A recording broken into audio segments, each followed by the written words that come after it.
Hey, everybody, a great one today, and this time I mean it. You know, for a change. Ho-Fi is here, Howard Fineman, the legendary D.C. journalist. Howard wrote more than 300,000 cover stories for Newsweek magazine when news magazines were in their heyday, and I should probably fact-check that number. That's the kind of thing they did at Newsweek. But anyway, Howard adapted quickly to the digital age, not just in print, but to television, where you no doubt have seen his handsome face spouting the same kind of wisdom and insight that graced Newsweek for so many years. But first, I want to take just a few moments to talk about perhaps the most heroic figure in the 232-year history of the United States Congress, Liz Cheney. This from her speech, her brave speech the other day. Our duty is clear. Every one of us who has sworn the oath must act to prevent the unraveling of our democracy. This is not about policy. This is not about partisanship. This is about our duty as Americans. Remaining silent and ignoring the lie emboldens the liar. I will not participate in that.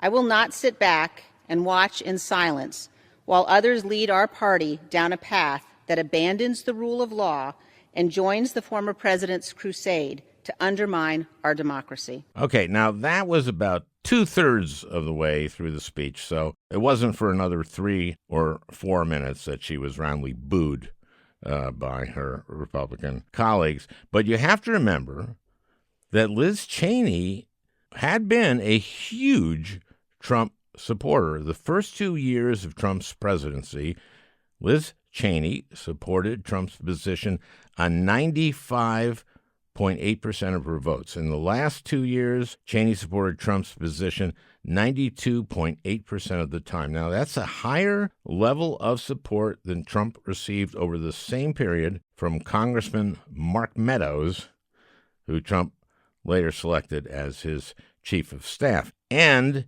in 2019, this is what Liz Cheney said of the Democratic Party. This is from a Meet the Press interview. They've become the party of anti-Semitism. They've become the party of infanticide. They've become the party of socialism. Now, I'm a Democrat, and socialism, I know Social Security, sure. Okay, that's kind of socialistic. It is. It's kind of socialist. Let's see. Infanticide. Okay, we can argue about that. We don't think it's that, but from your point of view, you can, I guess, say that. The party of anti-Semitism. No. I am not anti-Semitic. I am not a self-loathing Jew. I admit there are some, but I'm not one of them. And the Democratic Party is not anti-Semitic, and there's a reason that's why we get 80% of the Jewish vote or something like that. Okay, so she's a huge Trump supporter, but then, of course, came January 6th. Okay, let's review January 6th.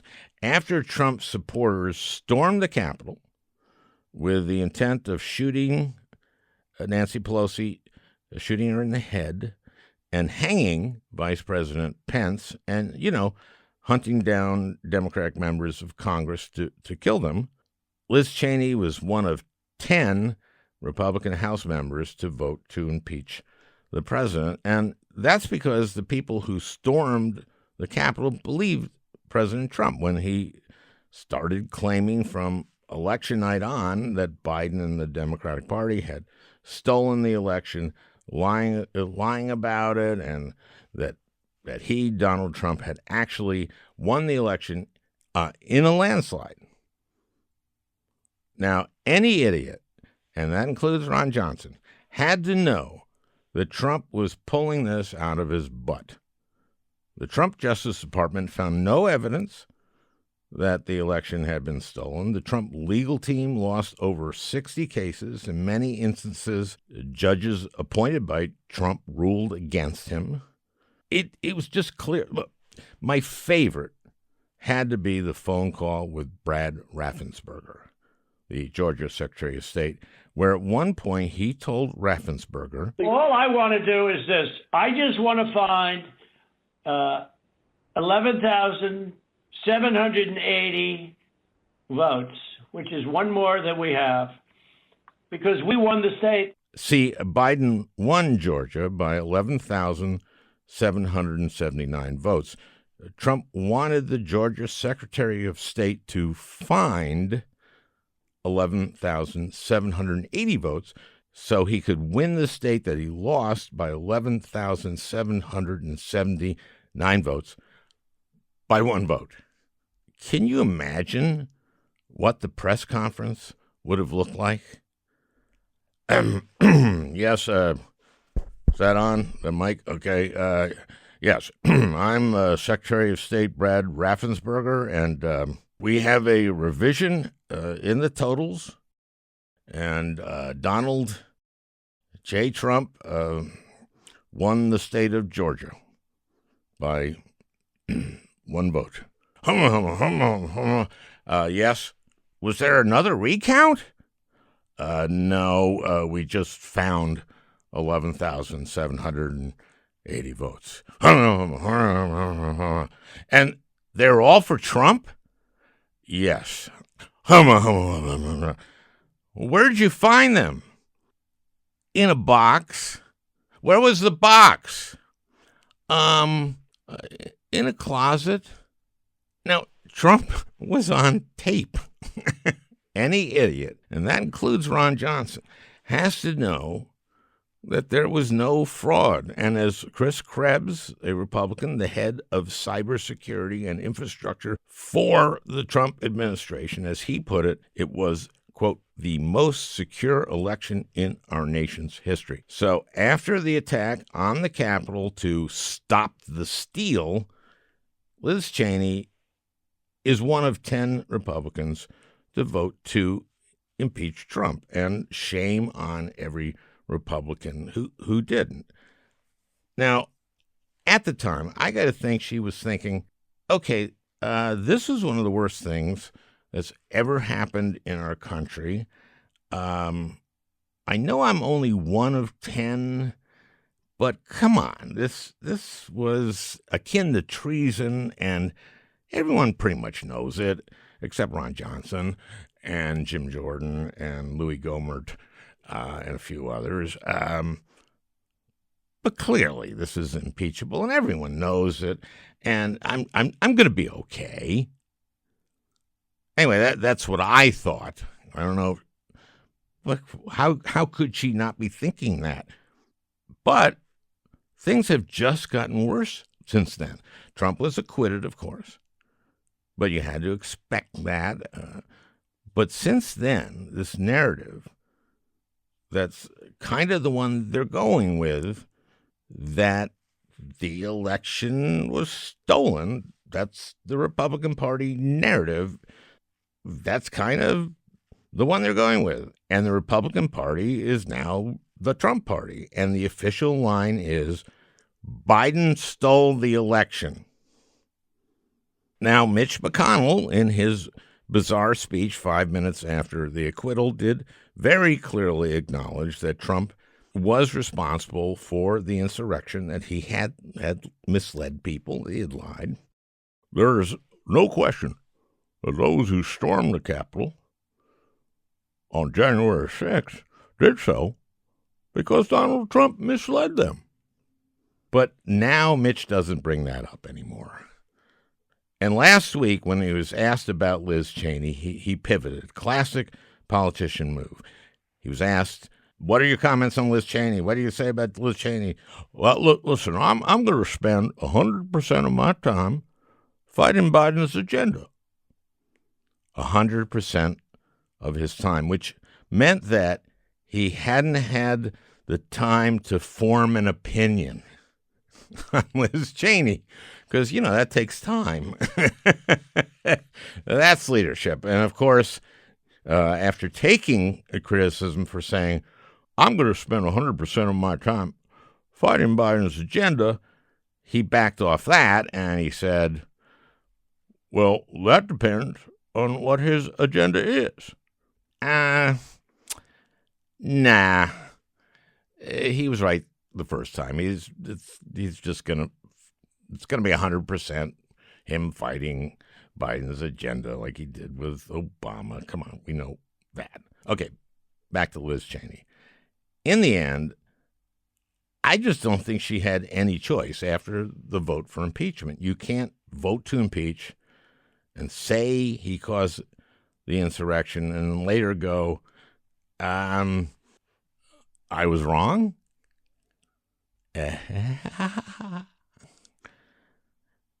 Cheneys don't do that. Remember, her father told us, simply stated, there is no doubt that Saddam Hussein now has weapons of mass destruction. Now, did he ever say, I'm sorry, I got that kind of wrong? No, it might have been the decent thing to do, especially to the Gold Star families, but Cheney was not known for his heart. In fact, he had 8 heart attacks in just W's second term and 3 artificial hearts, 2 of which rejected him. A lot of people don't know that. But in this case, Liz Cheney was right. And she's going to be part of the effort to get Republicans to reject the Trump narrative and be a party that stands for something. Good luck. And that's a big part of what Howard Fineman and I will be talking about the next 45 to 50 minutes or so. The current state of the Republican Party and where they're going, and it ain't purty.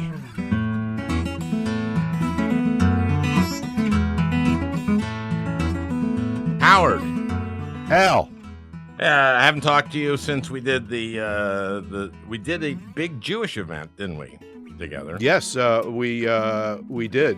It was Jews United for Democracy and Justice, and they have a very wide-ranging set of speakers who come in via Zoom, and they don't limit themselves to Jewish topics by any means. No. They've managed to become very popular, and they're kind of like the West Coast Zoom version of the 92nd Street Y in New York. It was really, really fun to do. Yeah, and they've had people like George Will, and evidently I attracted more people than George Will, which is hard to believe because he's funny. He's a funny man. No, anyway, he's a very smart guy, and you know George, of course. Yeah, I read something about this is not what we're going to talk about today, but just George Will was an early supporter of Josh Hawley, along with Danforth, right? And Danforth kind of got George Will interested in Hawley, and George Will wrote a column about how great this guy was. And then Hawley turned out to be a horror show, and George Will expressed his dislike, and then Hawley was really mean to him. Like, yeah, isn't there a country club you have to go to? Yeah. Well, I think the dissent of Hawley is pretty much a paradigm for what's happened to the Republican Party under Trump. That's the situation that Joe Biden is dealing with, and that Mitch McConnell is dealing with, and that we as a country are dealing with. That's really the best entree into what we should talk about today, because Liz Cheney spoke out, and she's losing her leadership position. She's lost it very quickly and dramatically, and appropriately by a mob-like voice vote. In other words, they ousted. I'm sorry.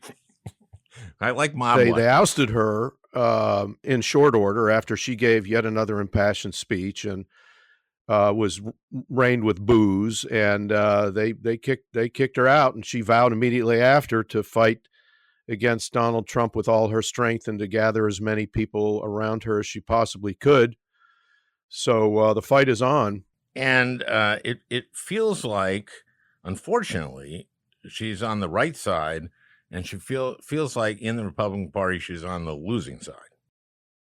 I don't think there's any doubt about it that she's on the losing side for now, and maybe for a long time to come. That's the issue going forward. I would cite as evidence for that proposition that she's on the losing side, not only the voice vote to oust her. By the way, by a voice vote, that means that the individual members don't have to go on record should that vote become inconvenient years down the road. But it isn't right now. But I would cite as evidence for the fact that she's on the losing side what happened in Virginia, where the Republicans chose their nominee for governor, a guy named Glenn Youngkin. In every other respect would be the kind of country club Republican that Josh Hawley was dismissing, in that he is a graduate of the Harvard Business School, that he was a CEO of the Carlyle Group. Wow. He had a big investment firm based here in Washington, Mm-hmm. that he's a very well-educated, well-spoken, and seemingly rational person who nevertheless won the nomination by essentially running on doubts about the validity of Joe Biden's election. He refused to say whether he thought Biden had legitimately won the election, had won the election at all, made his whole campaign about a vote integrity project that he supposedly wants to run in Virginia, campaigned with Ted Cruz all over the state and praised Ted Cruz as a guy who would never give in. That's the guy who in an earlier day would be a kind of Bush-type Republican who's now totally in the pocket of Donald Trump. Well, you say he went to Harvard Business School. Of course, Hawley went to Yale Law. He's just as establishment as you get, and that's why John Danforth backed him and thought, sure, and he's become someone quite different than. And Danforth says the biggest mistake he made in his life, and this guy now is just leading the pack. It's not leading the pack because there's a lot of leading the pack, including Cruz, including Ron Johnson. But my point is that all these people or this guy that I just mentioned who won the Republican nomination for governor in Virginia, he was with the Carlyle Group for 25 years. Jesus. And he didn't just make a quick pass through it before getting into politics. He self-fund. He's a wealthy guy who was able to self-fund, who in every other respect and by every tradition that we and sort of piece of political sociology we understand would be a Republican who believes in the rational mind, at least. Yeah, he's a James Baker, George Shultz. Yeah, he's that kind of Republican, one would think. And yet, in order to win the nomination in Virginia, he had to doubt who won the election. He refused to say that Biden won the election. He's feeding this sort of populist ignorance that otherwise, in another day and time, a guy like that would be repulsed by. Liz Cheney spoke to this as incredibly dangerous. And it is, because and she said this is like the first time this has ever happened, which is the actually saying an election was stolen and then standing by that. I mean, sometimes you have a nut or two or three saying, oh, the voting machines were something, but that doesn't last. And then, of course, we have the storming of the Capitol, which an insurrection. And this is the most, I've never seen anything like this. I don't think anyone has. This is maybe the most dangerous time in the history of, at least in my life, because we have basically an entire political party of only two, basically, saying the election was rigged. We've glanced at this before, and in certain respects, we've gone farther in history. Unfortunately, the only time we went farther in history in rejecting the legitimacy of an election, essentially, and of an entire political system, was constitutional political system, was the Civil War. But yeah, That was worse. when the Federalists and the Jeffersonian Democrats were at war with each other in 1800, it was somewhat at this level, and was the first election that we had. So, true election. I mean, George Washington had basically been anointed in the previous times, but that was the first election. We had to see whether our system would work at all. You know, sort of like starting the crank on the auto. Would it turn over? And it did, but not without a lot of dangerous talk and a lot of rejection and so forth, sedition and all that. Yeah, stuff. all of that stuff. And I think in the 1876 election, yep, which went to a commission and all that, there was a lot of bitterness that lapsed over into the next election, and people doubting the legitimacy of the 76 election as it turned out. Well, that was brokered. I mean, that was brokered. Yeah. And then you had the Civil War, in which 600,000 Americans died. And this we're approaching that. I'm not saying we're approaching a shooting civil war, but we are in a slow motion cultural and political conflict that I see intensifying, because basically the Republican Party in general and Donald Trump in particular are focused on denouncing legitimacy of the system in order to use the anger generated by that to get elected next time. That is their basic strategy. That combined with their election reform, which is a lot of voter suppression. Yes, and that's of a piece, exactly. And they're using the so-called election reform thing, where they're going to change the law state by state to tighten voting laws, as their the bloody shirt that they're going to wave all the way along through this coming election season, all based on the idea that the previous election was illegitimate and fraudulent and stolen, and that the guy in the White House is by definition criminal because he benefited from a stolen election. That's the kind of talk that we have in the country right now, and that's not fringe talk. That's what the Republican Party is all about, as they demonstrated by booing Liz Cheney out of the room. This is your second podcast with me. The first was actually one of our most popular podcasts, one of the most listened to of our podcasts, and it's because you started your career in Kentucky at the Lexington Courier-Journal.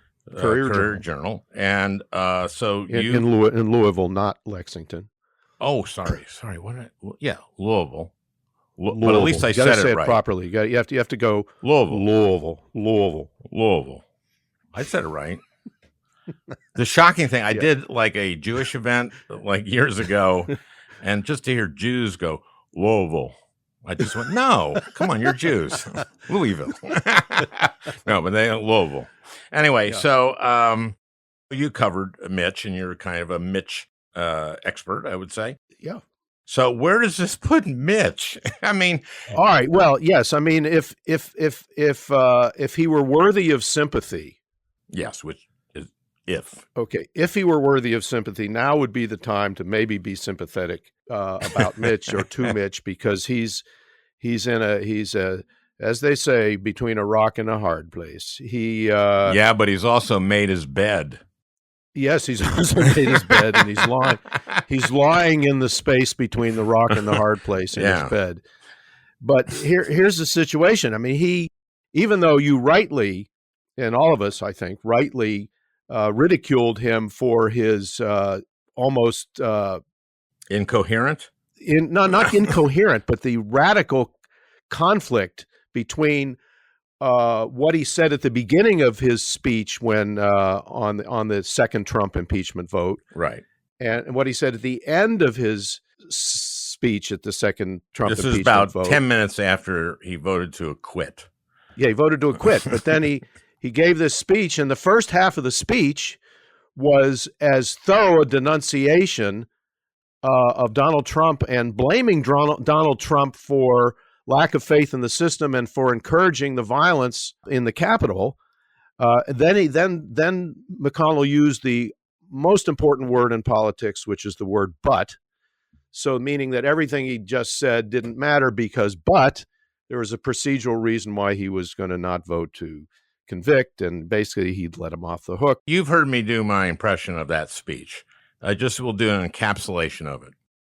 There's no question that the one person responsible for the unconscionable storming of the Capitol was Donald Trump. And there's no question that the people who stormed the Capitol would not have stopped until every Democratic member of Congress had been tortured, murdered, and dismembered. And yet, I voted to acquit. Yes. That Exactly. was the whole speech, right?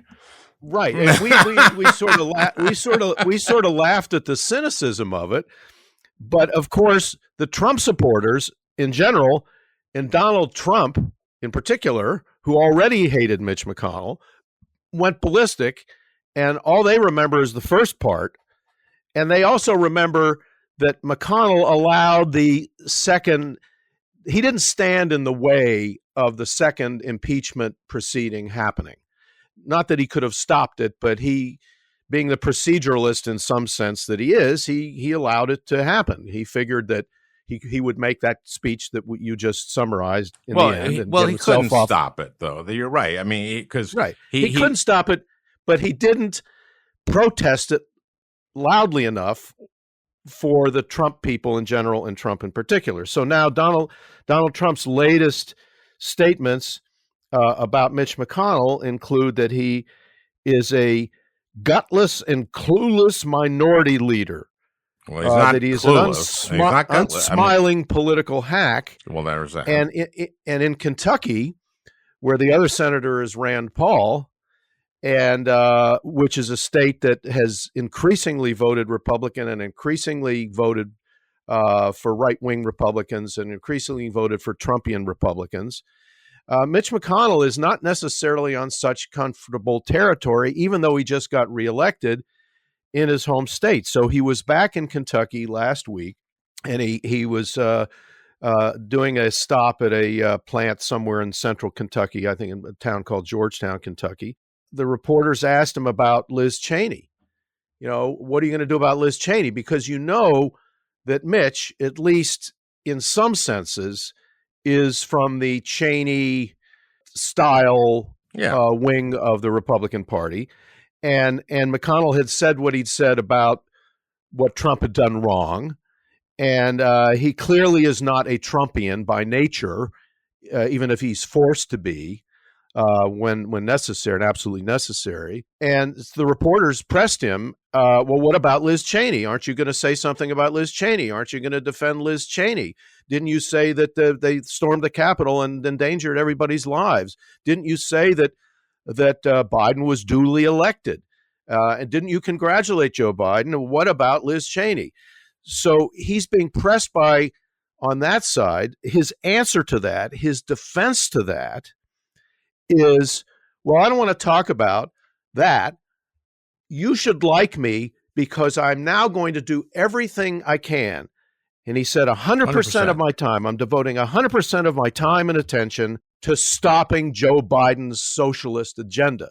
The result of the insurrection and the second impeachment and the fact that Trump hates him is that McConnell is scared and is going to do everything he can to prove his bona fides to the Trumpians by blocking everything Joe Biden attempts to do. This is what I was taught pretty early on, and it took me a long time to figure to actually execute it because it's not my nature, which is a pivot.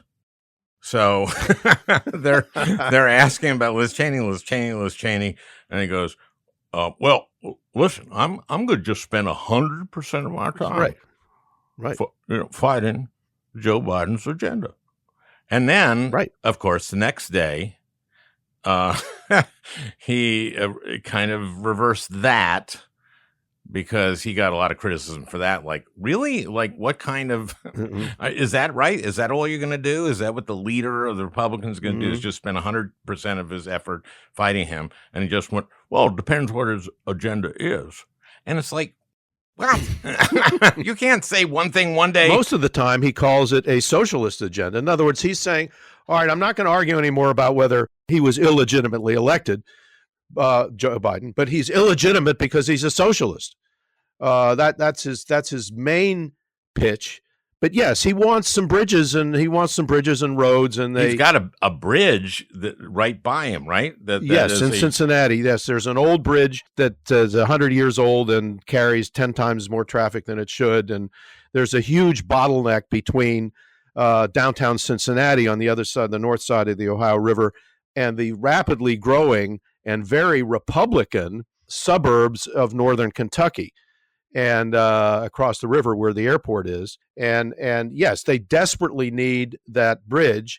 And McConnell has maneuvered to get new bridges in Louisville and between Louisville and farther up the river. And, he's Mr. Bridge because Kentucky depends on it.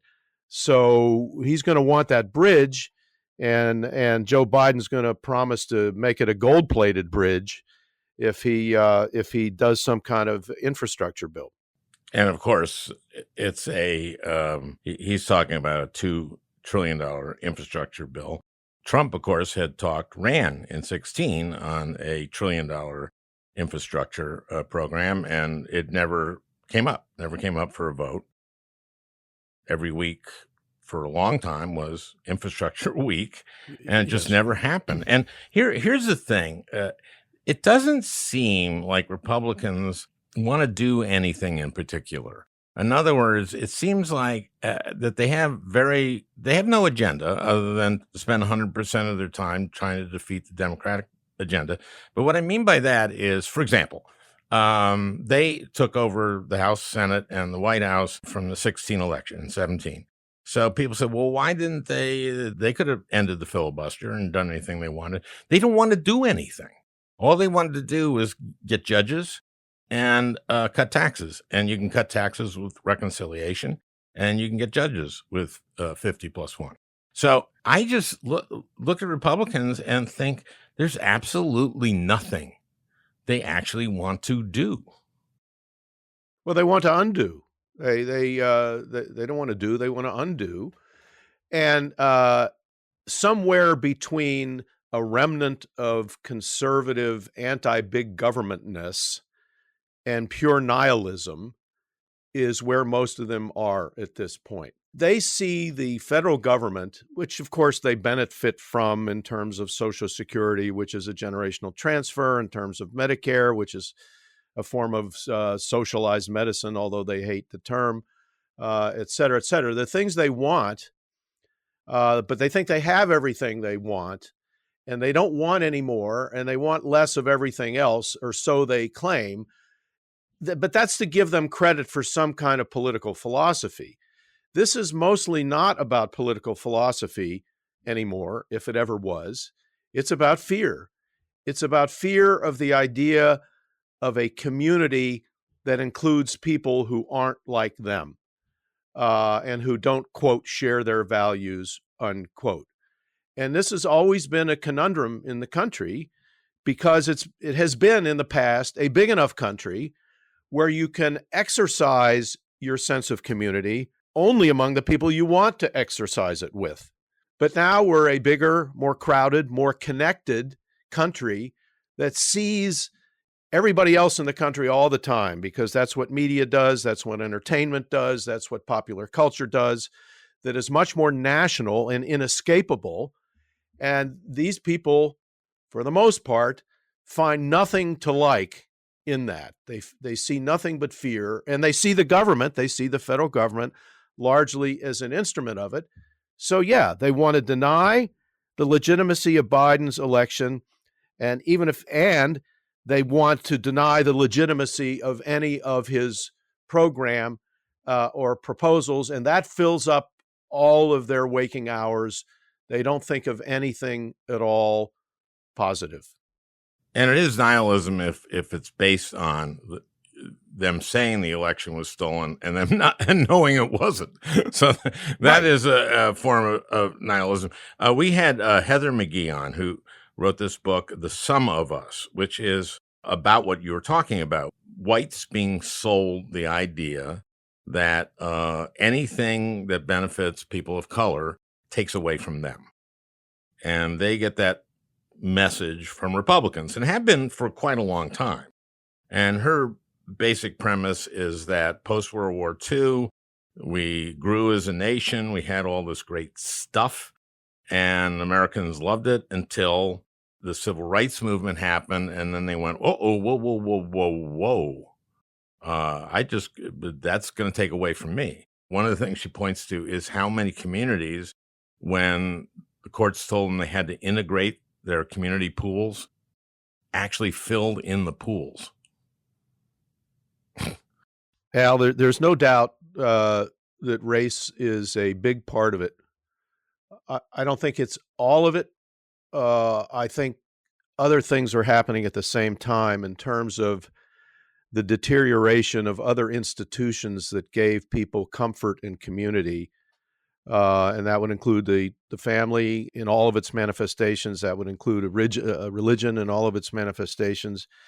That would include the sort of collapse of localism, if you will, which is legitimate. Like in a place like Kentucky, which I spent 5 years in and deeply love, the people are connected to the land, and they identify with their town and their community, and there are positive things about that that have been under assault, and not strictly because of the Voting Rights Act, which never really applied in Kentucky anyway.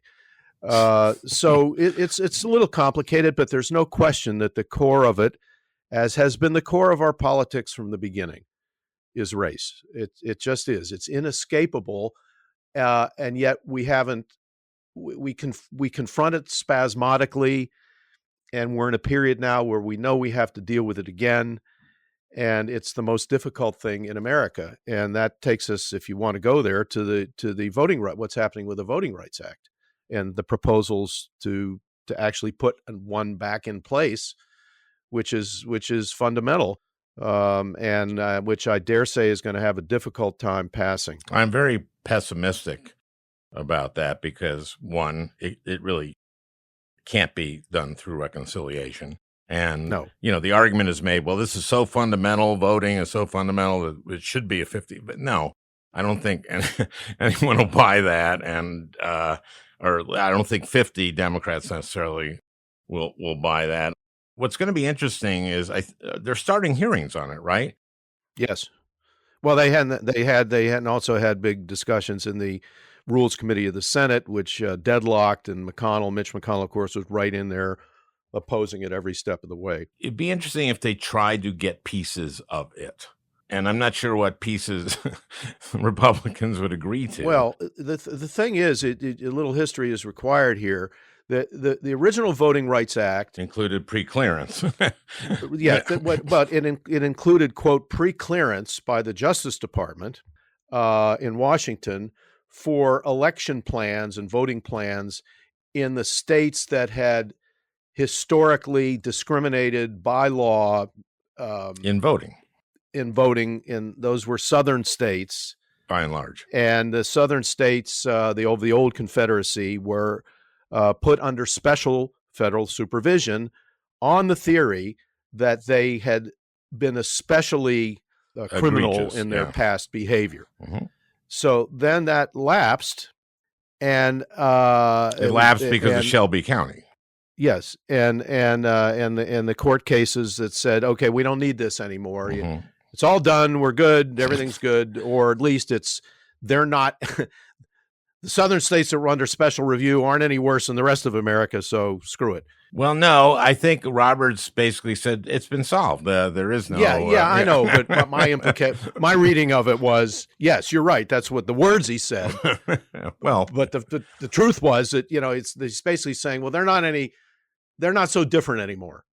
And you can interpret that any way you want. And during the last election, it is true that because of the pandemic, people said, okay, well, we have to be more creative and we have to do more outreach to make sure people vote. And can vote.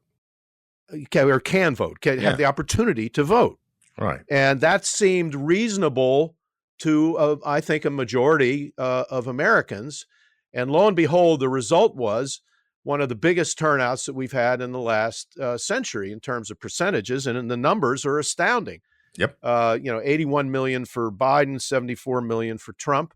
It worked, and I think the fact that it worked, and the fact it scared the Say it, bejesus.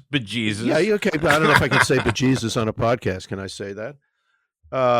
I was between a rock and a hard place on that one, Al. But I'd made my bed and I had to lie in it, audibly speaking. Anyway, welcome to Cliche Today. It's Cliche Day here on the Al Franken podcast. Yeah. And we have as our special guest a master of cliches, as he showed in his 30 years of writing at Newsweek magazine. Oh, yeah. What was the one I made fun of you? Full-throated. Full-throated. That was a go-to adjective in your cover stories news magazine language. So anyway, so now so they're scared, and the supporters of voting rights and that everybody should have the opportunity to vote. And that there shouldn't be any bar to that. That should be as frictionless as possible. Said, okay, they're emboldened by that and say, we need the new Voting Rights Act. And what all of politics is descending into is an argument about who gets to vote. And that's as fundamentally American as you get, because we are of the people, by the people, and for the people. So the rules of who gets to vote and how difficult, how easy it is, how close to full franchise, full pure democracy we get.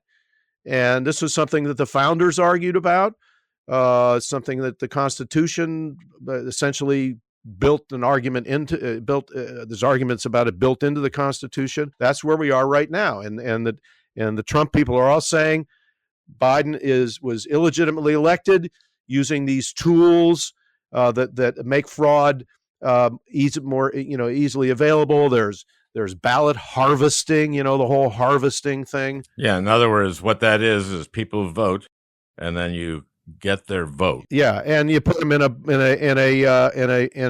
drop box. Ballot, and there was a widespread use of ballot drop boxes, which I credit to your friend and mine, Norm Ornstein, who really popularized the idea. And a lot of states took it up, and it helped increase percentage of voter participation. Norm, by the way, is a frequent guest on this podcast.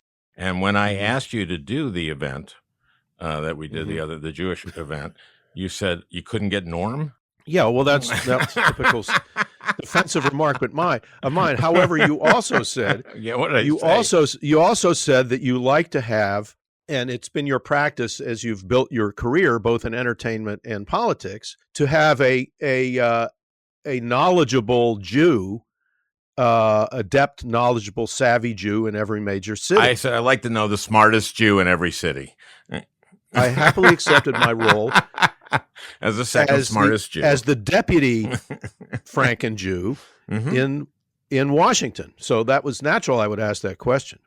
And by the way, just to clarify for everyone, the smartest Jew in any city isn't necessarily. I'm not saying is the smartest person. No. Okay. No. I just want to clarify that. What the progressive Democrats are saying is this is so fundamental that you've got to get rid of the filibuster altogether. Right. This bill, the S1, what's now called S1. Screw the filibuster. Get rid of it, because it's mostly been used to stand in the way of racial progress anyway. Just get rid of it and vote the thing through on a 50-50 basis. You know that Norm and I have this modification of the filibuster, because neither Sinema nor Manchin has ruled out a modification. And our modification is that instead of needing 60 votes to end a filibuster, you need 41 senators need to show up, and that they have to stay there and they have to debate. They can talk. No one has to talk for 24 hours. If there are 41 of them there, they can each speak for a few minutes, but no green eggs and ham. It's got to be germane. And so, and my point is, that's really kind of what the filibuster was. That's what it was. Yes. And what would be great about that is, let's say we had that debate and on the floor of the Senate. And I would say, if I were still there, I would go like, let's have this debate. And I'll tell you what, you guys explain to us why it should be illegal. It should be a crime to give someone water in line to vote. And we'll take the it's not a crime side. Let's go. I mean, I would. Yeah. Let's have that debate. There's not enough debate in the Senate at all.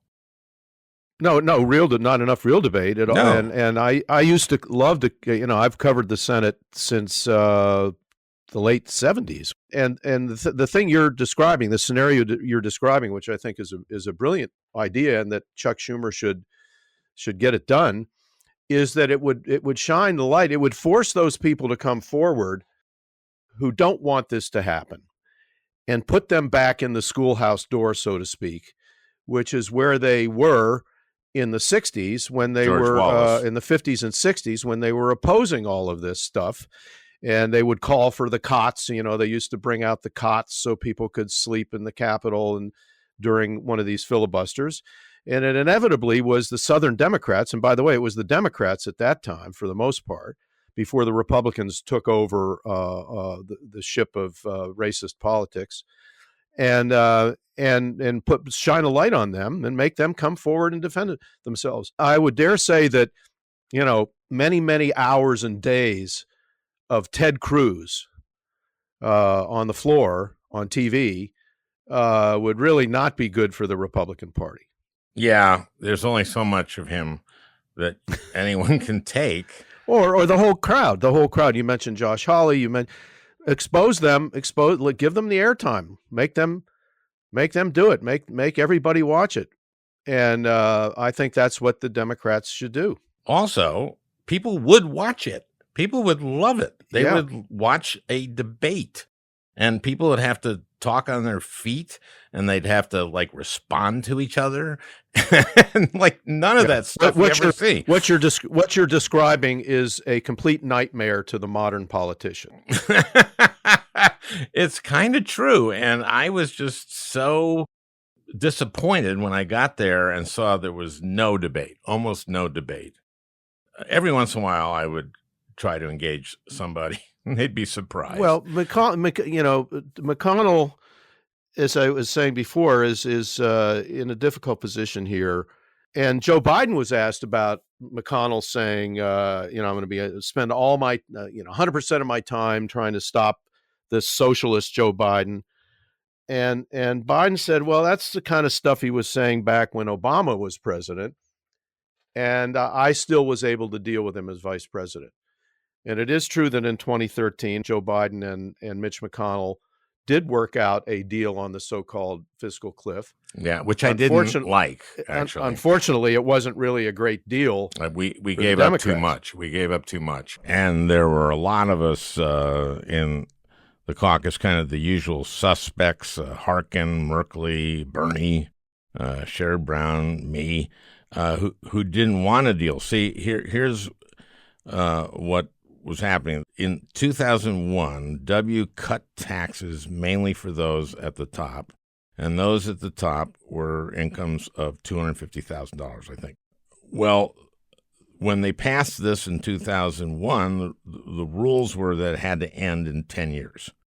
And so in January 1st, 2012 was when they would end, and we'd hit that was the first fiscal cliff, but they avoided that by voting to extend it by 2 years, and that happened because we were really deep in the recession then, couldn't a tax hike wouldn't make sense. Then the next fiscal cliff was going to be January 1st, 2014, and we kind of had the Republicans by the balls because they knew and we knew that if we went off the fiscal cliff and went down to $250,000 at the top income and that the old rate was on them, that would be really raising taxes and it would be them doing it. So we think we had them, and kind of Biden came over and bailed them out in a way by negotiating something where they raised it to $400,000 and didn't raise the tax rate as much as they should have. But listen, I have to say that I just loved his speech to the joint session. I love his agenda. The question is, and here's my question to you. Okay, he has this agenda, daycare, right? Mm-hmm. Mitch, in response to his speech, he said, well, Democrats want us to drive the cars that they want us to drive. And yeah, we want to, in the future to be driving electric cars because they don't pollute, they don't have emissions. And yeah, but we can make the same damn cars. We have SUVs, electric SUVs. The only thing you don't have with them is the sound of an internal combustion engine. But then he really just completely was talking about daycare and was saying, like, this separates work from our habits. And he was saying it was anti-work. And daycare is the number one reason people want daycare is so they can work. And they can leave their kids somewhere that they can rely on and that's safe and nurturing for their kid. That's why all people want daycare almost. Well, it's like 95%. Al, what's the question? Well, there's no question here. It's a statement. Can you imagine any person, just at first glance, who strikes you as less likely to understand anything about life, domestic life, than Mitch McConnell? Nobody. That was the question. And, yeah, and that wasn't an answer. That was my non-answer to your non-question. Yeah, but that was an answer. But it's all part of the socialism thing. See, that's an emotional. That's getting at this emotional idea that the government wants to dictate everything about your life. They want to dictate how your family structure, what you can believe in and not believe in, whether you have to wear a mask or not wear a mask, whether you send your kids to daycare or not. If you send your kids to daycare and the federal government subsidizes daycare, then that means your children are going to be brainwashed by federal bureaucrats. I mean, that's the belief system that he is appealing to, and that is more widespread than people say in my neighborhood here in Washington, D.C., would understand. But what he didn't understand is that, first of all, you poll people, they want this. They want it overwhelmingly. Sure. And the reason they want it overwhelmingly is that daycare right now, if you're going to get daycare and you're going to get reliable, safe, good daycare, it's incredibly expensive. And so people want daycare and they want the government to organize it so it isn't so expensive. And so also we train good people who know about early childhood education like they do everywhere damn else, and then so people can go to work. It's good for our economy. And he's right. He just does not have a clue. He has no clue. He never did. And I know his whole life story. The irony of it is that, not the irony of it. The fact is that his mom, very dedicated mother, who I think was, I don't know if she worked outside the home, as they say, ever, but she dedicated her life to helping him overcome polio, which he did. With her loving care and attention. And he was always a fanatical workaholic dedicated to nothing but politics. And he did have kids with his first wife. I don't know what kind of family situation he had, but I understand he is a doting grandfather. I don't know that, and I doubt he is. It's his life. His life in its entirety has been focused on being exactly where he is right now, which is in the well of the Senate. That's his whole life, and that's who he is. And also, he has to the extent that he has a philosophy other than enhancing his own and keeping his own power, it's resistance to what, in general, the federal government wants to do. And he's going to fight it all the way. Yes, he's on the absolutely wrong side, but it's up to the Democrats to figure out how to sell this properly. I know what the numbers say, and the numbers are supportive, but you have to build on those numbers with the kind of reasonable rhetoric and ideas that somebody like Roosevelt was able to do during the Depression and the lead up to World War II. And so Joe Biden has a big sales job to do to make the American people openly admit what they know, which is that community is necessary in America and that we've allowed it to fray in every conceivable way. And we're a country that of rugged individualists, we think, but we also needed barn raisings when we needed them. In places like Kentucky, that's what the people did. The poor white farmers did. They took turns building, helping build each other's farms or build back the barns after they burned down and all that kind of thing. That's a strain in America that is sometimes difficult to sell. It seems like it requires an emergency for us to admit that we're one country.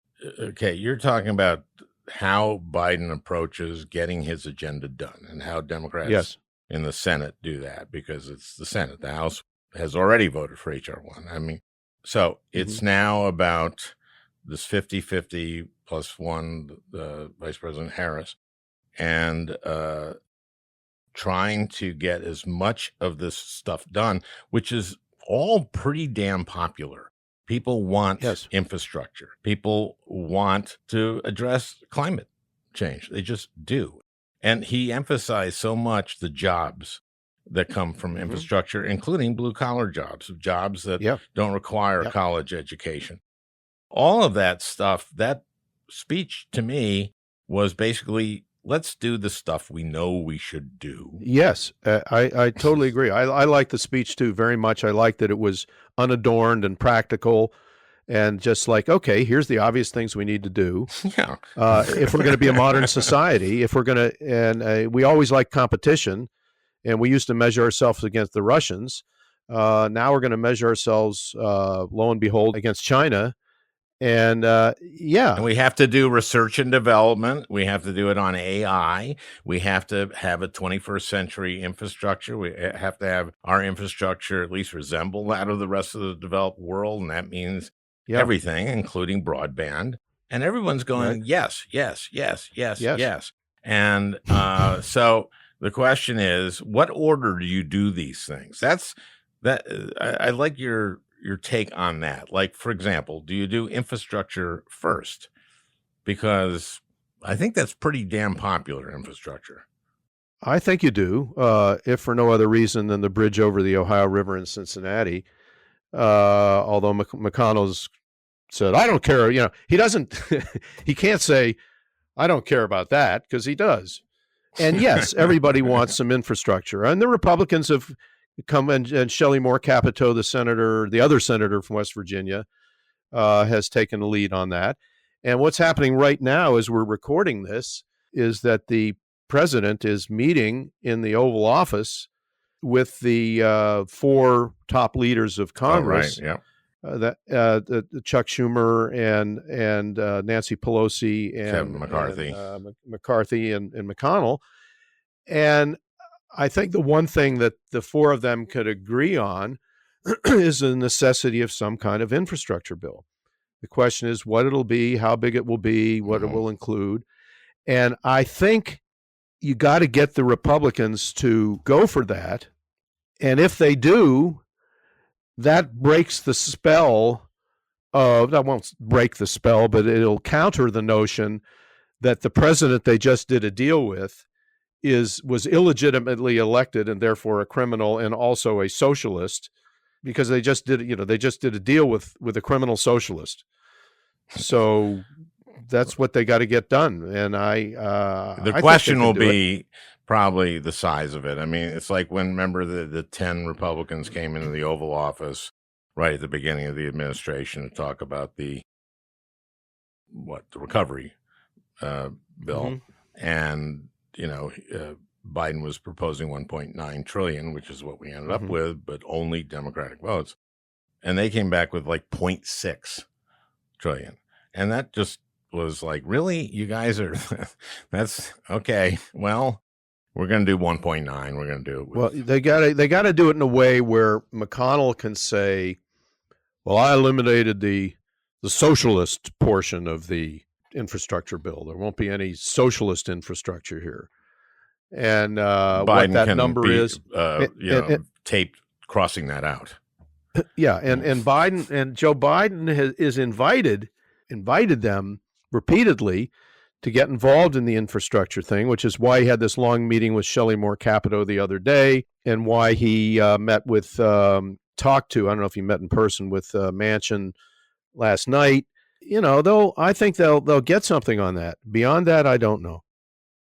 Yeah, well, the question is, do you get enough from them? And then if you don't, do you do that through reconciliation? Because we have another reconciliation package that we can do, that Democrats can do, that the parliamentarians said.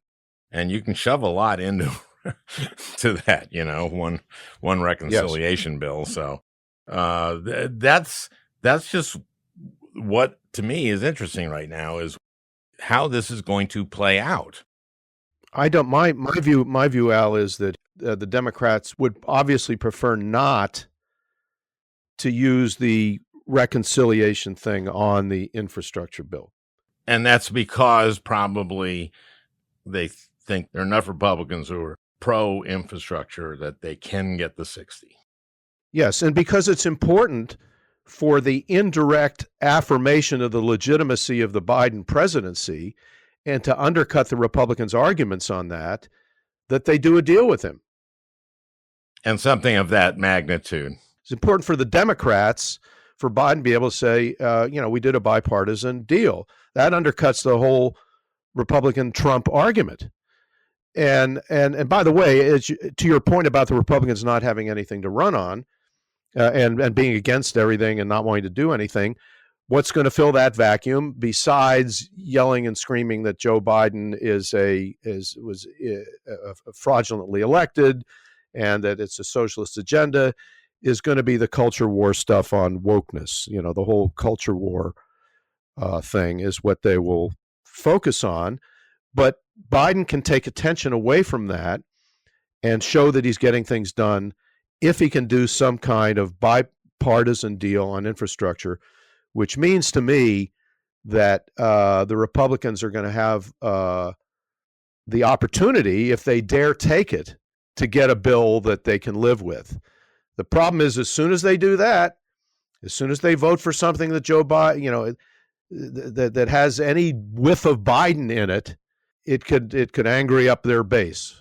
So we'll see. And you have the photo op of him signing it and smiling, Shelley Moore Capito next to him smiling, and other Republicans smiling. I mean, that's it's up to the Republicans. They go that way. If they totally want to say no, then Biden can threaten the reconciliation route. He doesn't want to. I don't think he wants to do it on this one, because he probably does want to do it on the American Family Plan thing. In other words, on the physical infrastructure than the social infrastructure, because the social infrastructure is something the Republicans are going to resist in a more, dare I say it, full-throated fashion. It's just going to be not only just fascinating, but unbelievably crucial and important what the way forward is. And when will we know? When will we start to know, like, oh, well, okay, they're not going to cooperate, and that's their strategy for 20. It's not going to be soon, meaning the next day or two or a week or two, I don't think, because, as I say, the Republicans are in a very, very tricky position here. With Trump down in Florida shouting at them and calling McConnell gutless and clueless, and and people like Josh Hawley loose upon the land, saying who knows what, and it's going to be the Republicans in the Senate are in a very difficult spot, and that argues for their not doing something precipitous here, because they'll be wanting to constantly assess the lay of the land in the days and weeks ahead. I want to see what kind of traction, if any, Liz Cheney gets with her crusade that she's starting now with other Republicans to undercut Trump. You're going to want to see whether, what traction Trump gets in some of his rallies that he's now going to be having again. They're going to delay. I think they're going to try to delay it as much as they possibly can. And at some point, Joe Biden is going to have to say, look, either you do this or we're going to jam it with reconciliation. Yep. And that I'm not sure exactly when that's going to happen, because he does need, it would be good for him to get some bipartisan. What if he did here. something like the George Floyd Policing Reform Act? What if they did that together? Like just did that? And I have reason to believe that may happen, because Tim Scott is working on that. And what if they just did that? In other words, got something done? That's a good idea. Fairly quickly. That's a good idea. And I haven't totally, as might be obvious to the listeners, I haven't totally gamed out what they should do when. But you're in the Senate, so you know how we're in the Senate. You know how it works. And I think that might be a good idea. That might be a good idea. That would be something that the Republicans would think, depending on the language, want to be for. There's not really anything in that bill that people would go, that's, it's like banning chokeholds. People would be going, yeah, by now we should know not to do that, not to allow chokeholds, or it has qualified immunity. And I think there might be a compromise on that. That's whether you can sue a cop, and you can't, basically. It's very hard to. But maybe the compromise there is you can sue the police department. You know what I'm saying? It depends on the language, and as long as somebody like Tim Scott is willing to take part in negotiating on it, I think it's a possibility. Yeah. So I'm just saying, if you get something done, it kind of confers that legitimacy that you were talking about. And it's something to sign, and it's something, to have at the White House, and it's bipartisan. And even though some Republicans will want to say this is a federal takeover of the local police function, you got to write it in a way that it's clear to everybody that it's a good thing that somebody is setting rules nationally. Yeah, and it's things like, you have to keep track of how many people you killed. Yeah. There has to be a registry. Right, yeah. That has, every police department has to do that, not, 60%. Well, thank you. This was a lot of fun, and we'll edit it to make you seem smart. We'll try to do that. Yeah, and edit out. You can edit out the resentment of Norm Ornstein. Are you kidding? That's gold. Well, I hope you enjoyed listening. That beautiful music is by Leo Kottke, the great Leo Kottke. I want to thank Peter Ogburn for producing this podcast. We'll talk again next week.